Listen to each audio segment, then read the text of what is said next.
As one of the last countries that has not experienced the suspension of its constitution or a change in term limits by an incumbent, we must surely recognize the extremely privileged and sensitive position we find ourselves in as Ghanaians. Our democracy did not come cheap, and yet this period has endured several exchanges of power, at times on a knife's edge. 33 years of uninterrupted constitutional parliamentary democracy. One of the earlier speakers mentioned Jesus, and so I'll just make a side note to put what I'm about to say in context. If we've celebrated 33 years of our republic, the Fourth Republic, I think Jesus was 33 when he was crucified and when he rose again. As we embark on the unpredictable journey of constitutional review, we must hasten slowly. We must do so with the utmost caution, given the levels of insecurity and volatility that currently exist around us. How does Ghana restore hope in democracy to the millions of young Africans who are now so inspired by the new wave of military-led governments in Africa? Youth who have become cynical and disillusioned with years of poor governance hidden behind a veil of superficial democratic rule. What do our youth want? The word youth is becoming an abstract concept, even though it is the proverbial elephant in the room. The youth, and we must be careful not to pigeonhole our youth. Africa has the youngest population in the world, with over 400 million people between the ages of 15 and 35 years old. This demographic dividend can contribute towards peace, security, and truly inclusive and sustainable development.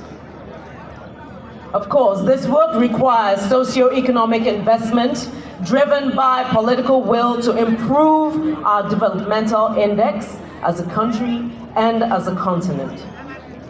And this is why the NDC government is driving several youth development policies and programs, which is also in recognition of the African Union's Agenda 2063, the African Youth Charter, and the UN Resolution 2250 on youth, peace, and security.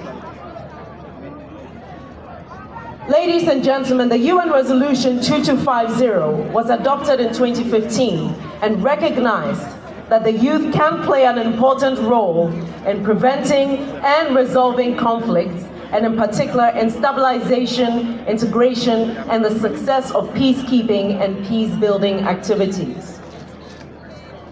This resolution on peace, security, was adopted by the UN Security Council and has the pillars of participation, protection, prevention, partnerships, and disengagement and reintegration as the role young men and women can play in promoting international peace and security, which are so topical right now.